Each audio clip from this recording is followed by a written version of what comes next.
Video detik-detik buronan kasus korupsi Didik Prasetya ditangkap saat menghadiri hajatan pernikahan viral di media sosial. Didik merupakan mantan direktur perusahaan daerah Aneka Usaha Kabupaten Purworejo.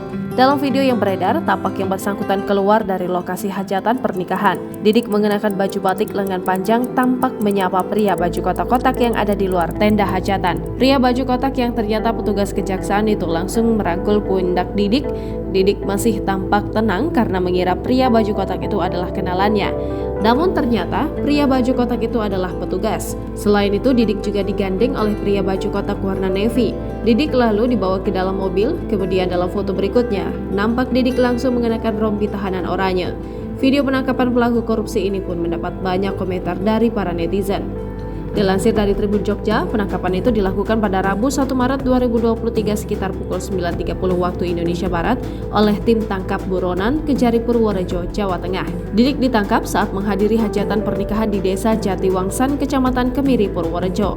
Kepala Kejari Kabupaten Purworejo, Edi Sumarman, mengatakan penangkapan terpidana Didik tersebut dalam rangka melaksanakan putusan Pengadilan Tindak Pidana Korupsi dari Pengadilan Negeri Semarang per tanggal 16 November 2022. Didik terbukti secara sah dan meyakinkan bersalah melakukan tindak pidana korupsi. Kasus ini bermula saat terpidana menjadi Direktur PDAU Kabupaten Purworejo pada 2020 lalu. Saat itu pemerintah pusat menggulirkan dana program BOS Afirmasi yang diserahkan langsung kepada sekolah-sekolah di Kabupaten Purworejo. Setiap sekolah mendapat alokasi dana 60 juta rupiah yang dipergunakan untuk menunjang kegiatan pembelajaran. Dana itu digunakan untuk belanja kebutuhan belajar online, di mana sebanyak 98 SD dan 13 SMP membelanjakan dana itu melalui Siplah yang dikelola PDAU Kabupaten Purworejo. Melalui kegiatan itu, PDAU Kabupaten Purworejo diketahui mendapatkan keuntungan. Akan tetapi, keuntungan tersebut tidak disetorkan ke kas PDAU atau masuk Pemda. Didik pun merugikan negara sebesar 646,5 juta rupiah. Lalu ia dijatuhi hukuman 1 tahun 4 bulan dan denda 50 juta rupiah. Namun ia tak pernah memenuhi panggilan Kejari Kabupaten Purworejo untuk melaksanakan tuntutan Pengadilan Negeri Semarang.